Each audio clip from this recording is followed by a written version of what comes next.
The evidence of what was Typhoon Merbok is all throughout this village, like this grass still stuck in the fence, showing how high the water got, which in many places would have been above my head.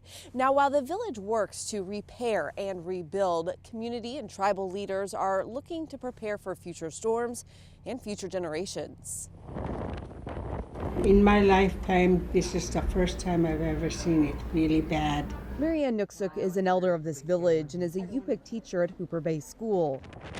She wasn't able to evacuate and had to ride out the storm at home. I have nightmares afterwards about it.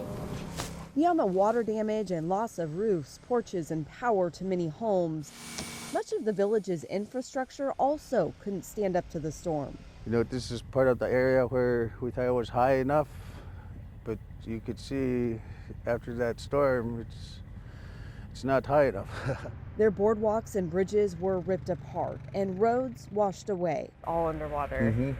Access to water and power also quickly became a concern. That tank is back in place. It was toppled over. And another tank, it was just about toppling over.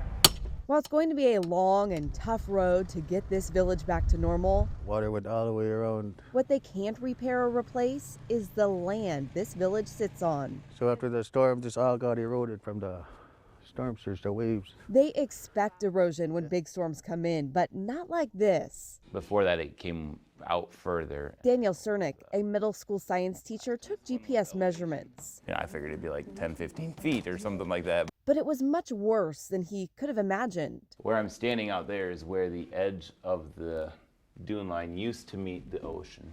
Oh, wow. That's about 360 feet, well over a football field's length, gone in one storm. It's like 70 years worth of erosion at once. That's what it should have looked like as I was an old geezer or even dead. It should have been back in that far, not in just one storm.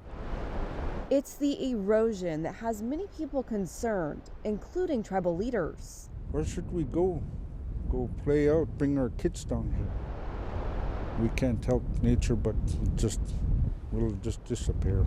Leaving them little choice. It's just the world's changing and the climates and weather itself. I thought it would take longer, but all of a sudden this storm, it's a wake-up call for us to see where should we move. Chief Tall believes those discussions need to start now. We need to start the process of trying to move the community up, further up, or move totally to a different location. It's not going to just take one entity, it's going to take all of us. In the long run, it is best to move or locate to another place where there's a place to hide or run. It's a tough reality learned from this storm.